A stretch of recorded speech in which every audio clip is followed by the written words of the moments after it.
Well, we are ready to start Unit 4 in math, and it is all about multiplying. And so today, my goal is to introduce to you what it means to multiply. Now, the word multiply is connected to the word multiplication. And you'll also hear people talk about times, and it's not telling time. They'll say, are we going to do times? Because we sometimes say things like, what is 3 times 4? Well, what that really means when we say what is 3 times 4 means what are 3 sets of 4 or 4 sets of 3? 3 4 times or 4 3 times. So I'm going to give you some examples today in this video that show you what it means to multiply and why we might do that to solve a problem. It's different than adding, but it's connected to adding. So let's start with this simple story. If we have 4 packages of pencils, and if you know me, by now you're getting to know me, you know I like pictures when I solve things. I like to see things. So when I see 4 packages of pencils, I'm thinking of 4 rectangular boxes or something of pencils. And then it says there are 6 pencils in each package. Now, for me, I would probably just put a 6 there just to see a picture. I have 4 packages of pencils, and in each package, there are 6 pencils. The question is, how many pencils in all? I also could draw the 6 pencils. 1, 2, 3, 4, 5, 6. 1, 2, 3, 4, 5, 6. 1, 2, 3, 4, 5, 6. 1, 2, 3, 4, 5, 6. Now, if I need to figure out how many pencils are in all, I could count, couldn't I? 1, 2, 3, 4, 5, 6, 7, 8, 9, 10, 11, 12, 13, 14, 15, 16, 17, 18, 19, 20, 21, 22, 23, 24. That would be 24 pencils. And you could count them all up just like I did and get the correct answer. There are 24 pencils. Also, you could say, well, what you're doing is 4 sets of 6. And that number model or multiplication problem would be 4 6 times, or 4 packages of 6. And that is the same as asking what is 4 times 6. It's also the same as asking what is 6 times 4. You can flip those multiplication numbers and reverse them, and you will get the same answer. You can have 6 pencils 4 times, or 4 packages with 6 in each one. Now, instead of counting each pencil to solve it, you could say, well, I know 6 and 6 is 12, and 2 sets of 12 would be 24. Or 6 plus 6 is 12, and 12 plus 6 is 18, and 18 plus 6 more is 24.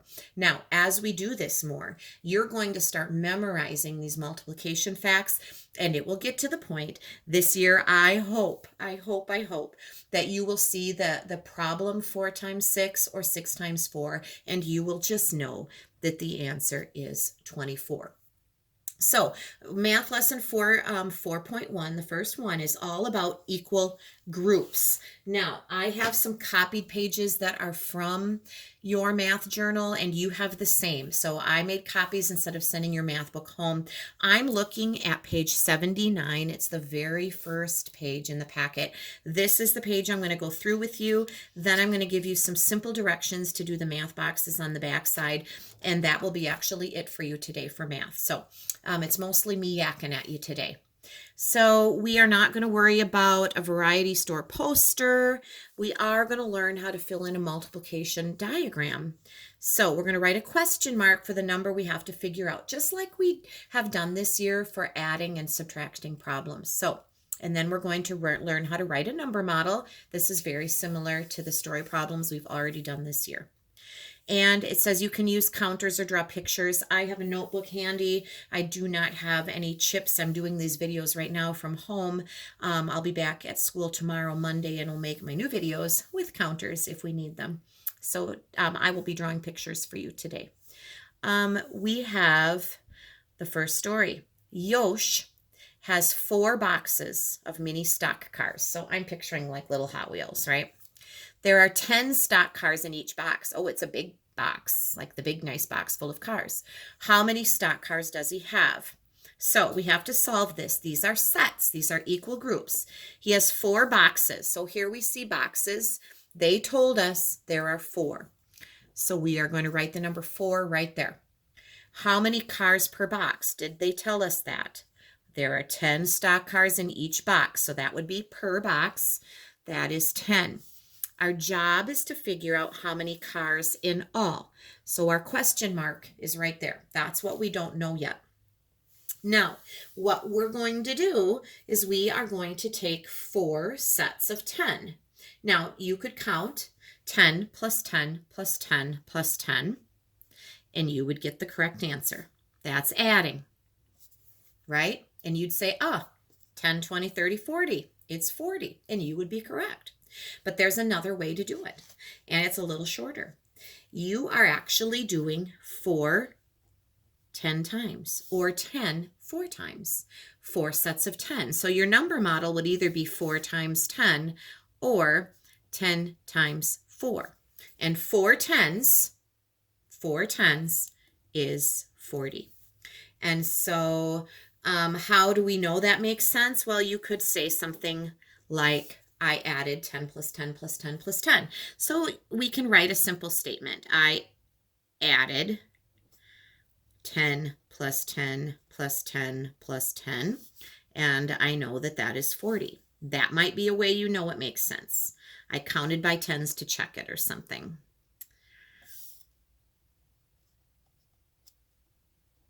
So you should write a simple explanation. It's good to put that into words and not just say something like, I just knew it.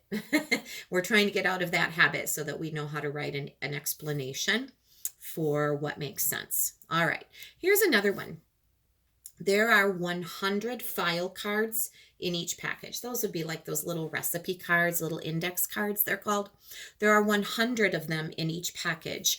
How many cards are in 5 packages? So I'm picturing 5 packages. And let me grab a blank sheet of paper. So I'm picturing those 5 rectangles again, and I'm a sloppy drawer. It's not an art contest. Whoops, I need 5. And there are 100 in each package, right? So this is pretty simple. You are doing 5 sets of 100. You could easily count by 100. 100, 200, 300, 400, 500. Easy, right? This answer is 500. And I'm pretty sure that as we talked about this before I said that, there were quite a few of you that knew that the answer would be 500. But we're going to practice filling out this because we're going to be doing this a lot. So we know that there are 5 packages. That is something they told us. We know that there are 100 cards per package. What we had to figure out was how many cards there were in all. So instead of writing 500 there, we'll put the question mark because that's what we're actually solving or trying to figure out. So our number model would be 5 packages of 100. It also could be 100 5 times. So it's 5 times 100 or 100 times 5. And that would be 500. If you have 100 5 times, you have 500. And that is the answer. How do you know it makes sense? Well, we know that if you have 100 5 times, it's going to be 500. The answer would be in the hundreds. I don't want the video to get too super long, so I'm not going to write that down. But this is what it means to multiply. We are talking about equal groups of things, and we'll be talking about this every day for a while, and we'll be practicing it. So I'm going to flip this over. Now, I am not doing all of page 80 with you.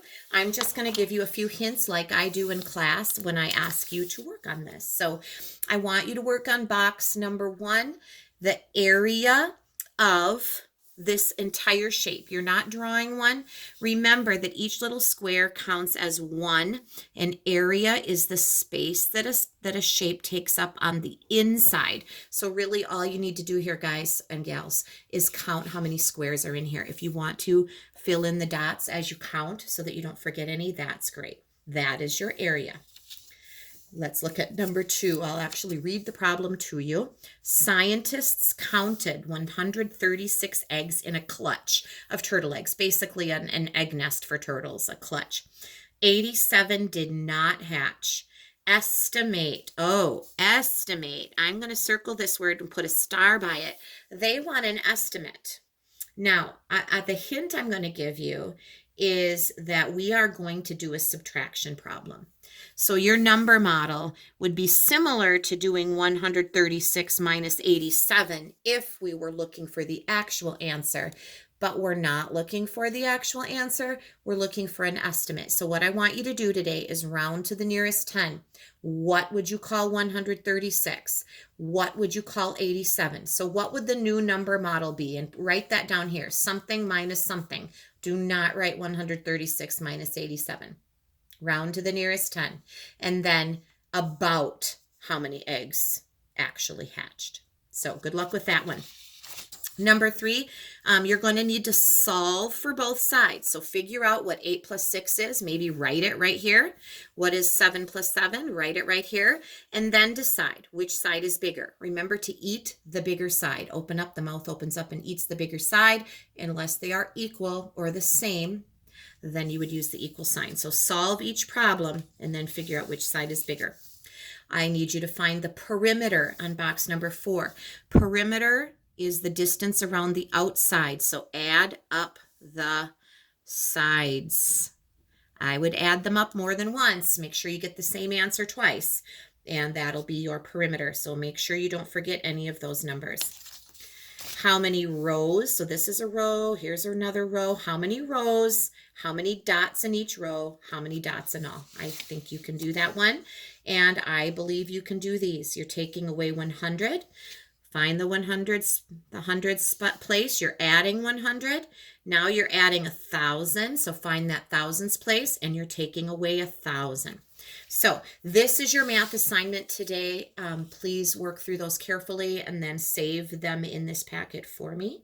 You could start talking to your parents about more examples of the kinds of problems we just did together.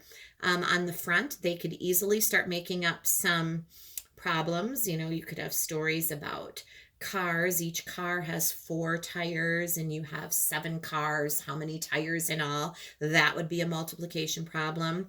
You went to the store and bought 3 packs of gum and there were 10 sticks of gum in each package. How many sticks of gum in all? Those are all simple multiplication problems that you could try solving. Have someone make some up for you and see if you can do some things similar to this and just get that concept of groups, equal groups of things. And that is the beginning of multiplying, guys. So I'll talk to you tomorrow about math and we'll continue on our multiplication journey. Thanks for tuning in.